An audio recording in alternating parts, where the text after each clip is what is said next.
Donald Trump a donc lancé son chantier, le chantier de son Golden Dome, censé protéger, défendre les États-Unis contre les attaques aériennes, mais aussi spatiales. Bonjour Philippe. Bonjour David. Philippe Escande, éditorialiste au Monde. Donc, je redonne les infos, un bouclier antimissile censé être déployé en 3 ans, coûté 175 milliards de dollars. Déjà, est-ce que la technologie, elle est vraiment là pour construire un bouclier censé arrêter, nous dit-on, à la fois des missiles hypersoniques, des missiles balistiques, des missiles de croisière, avec un taux de succès, nous dit le président américain, proche de 100%. Est-ce que cet objectif, il est atteignable ?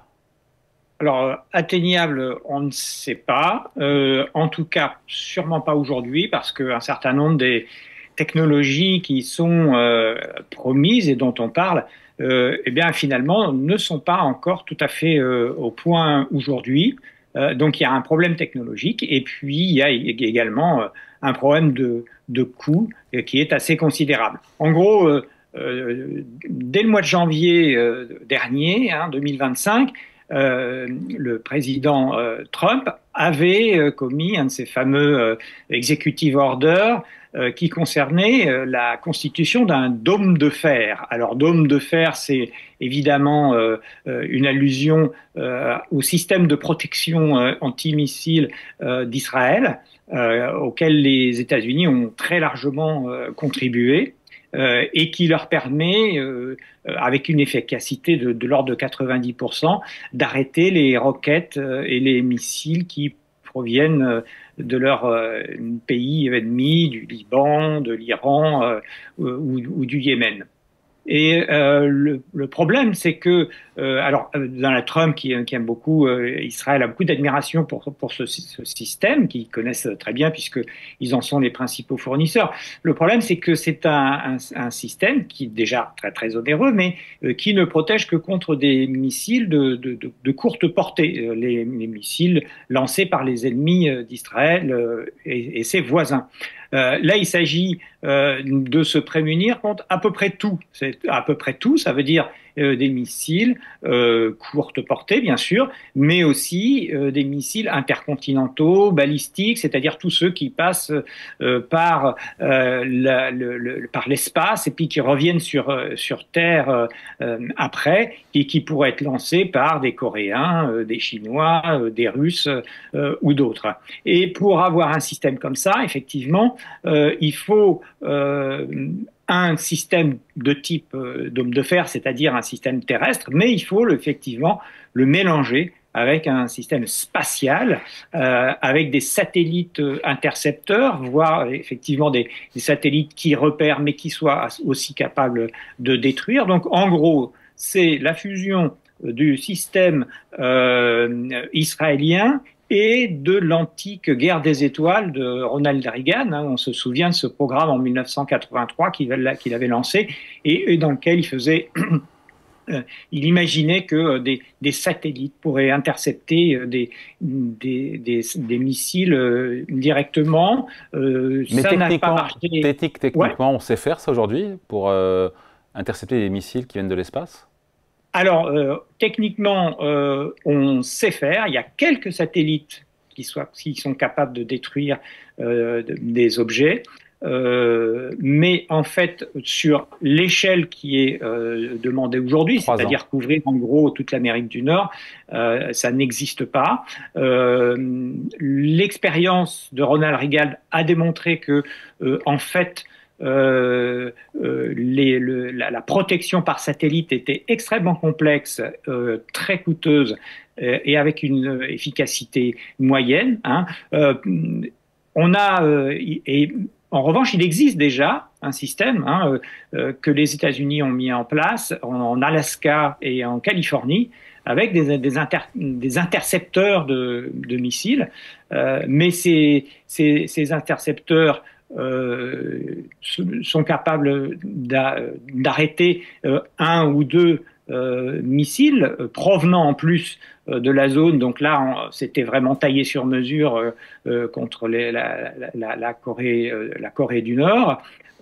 et pour un coût qui est déjà considérable, puisque ces 40 intercepteurs de missiles basés en Alaska et en Californie ont coûté 60 milliards, et d'après les chiffres que j'ai vus, ça coûte à peu près 4 milliards pour de maintenance, enfin pour les entretenir chaque année. Donc on est dans des échelles à la fois de coûts, mais aussi technologiquement.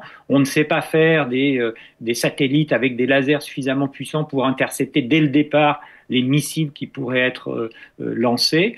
Et donc, tout ça, ça repose sur des hypothèses qui plaisent beaucoup, évidemment, à l'industrie de l'armement, mais qui, en l'état actuel aujourd'hui, ne sont pas totalement, ne sont pas au point, et le seront peut-être, mais dans une dizaine ou une vingtaine d'années, et pas dans les 3 ans dont parle Donald Trump. Ouais. Et puis les États-Unis, c'est 400 fois plus grand, je crois, qu'Israël.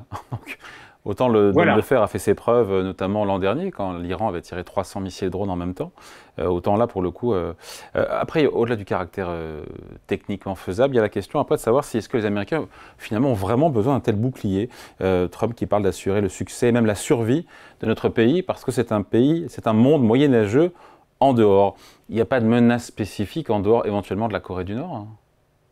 Alors ça, c'est un autre problème que soulignent les stratèges aussi. C'est-à-dire ce que finalement, on est en train de se créer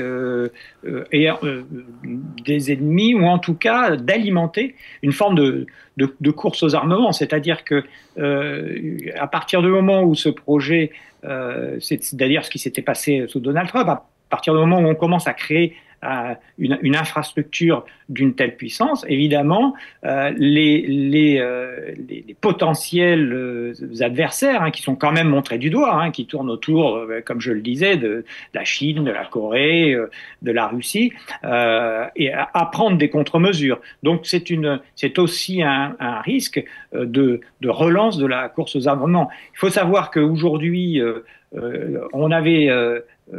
on va en parler, il y a un chiffre, il y a une question d'argent derrière, mais il y avait une étude du Congrès qui a été faite, enfin en tout cas d'un office, d'un bureau qui travaille sur le budget pour le Congrès, et bien qui avait évalué à peu près à 500 milliards de dollars sur une vingtaine d'années pour faire un système antimissile, mais qui serait capable d'en intercepter qu'un ou deux à la fois. Et il faut savoir que les Chinois, ils ont 400 missiles balistiques à eux tout seuls.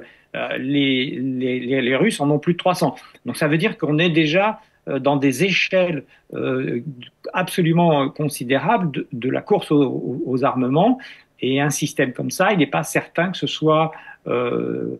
non seulement technologiquement, il est pas tout à fait au point, mais en plus, stratégiquement, on n'est pas certain que ce soit la meilleure idée. Ouais, avec Philippe, donc un coût total annoncé par Trump de 175 milliards, ce qui est déjà colossal, mais qui semble conservateur parce que d'après le Congrès, ça serait peut-être 500 milliards, et tout ça pour arrêter 3 missiles, sachant que les Chinois en ont 400. Effectivement, ça pose beaucoup de questions, hein. Oui, ça pose des questions. Alors, avec Donald Trump, on ne sait jamais quelle est la réalité entre le bluff, entre la stratégie, c'est-à-dire que il aime bien frapper très fort au départ et puis ensuite voir comment ça retombe et à ce moment-là ajuster son discours. Donc on ne sait pas très bien la réalité de la chose. Déjà au Congrès, ils sont vent debout, hein. Il faut quand même l'accord du Congrès pour lancer un sujet comme ça. Il va déjà demander alors que il n'est pas du tout sûr de faire adopter son budget qui va augmenter très fortement la dette des États-Unis. Et là, ce système, il assure qu'il y a déjà 25 milliards qui seront passés dans son budget actuel. Donc tout ça, ça reste extrêmement fragile politiquement et économiquement. Alors là, ça alimente aussi la machine à peur que des marchés actuellement, notamment concernant la hausse des taux qui est due à l'explosion du budget américain. Donc tout Ouais. ça, ça alimente une machine à dépenses qui fait peur. Voilà, il faudra l'accord, vous l'avez dit, du Congrès. Et puis, à supposer qu'il ait l'accord, il peut vraiment être déployé en 3 ans. Ça paraît comme très court, ce bouclier. Oui, non, alors là, enfin, en tout cas, aucun spécialiste du domaine n'entérine cet espoir. Mais bon, ça, c'est un peu les vérités hyperboliques, comme les missiles de Donald Trump, c'est-à-dire que c'est une vérité qui l'arrange, mais c'est pas du tout rationnel. Un système comme ça, ça se compte plutôt entre 10 à 20 ans pour être mis au point s'il l'est réellement. Allez, merci beaucoup. Explication, décryptage signé Philippe Escande, éditorialiste économique au Monde. Merci Philippe, bonne journée. Merci David, bonne Salut. journée.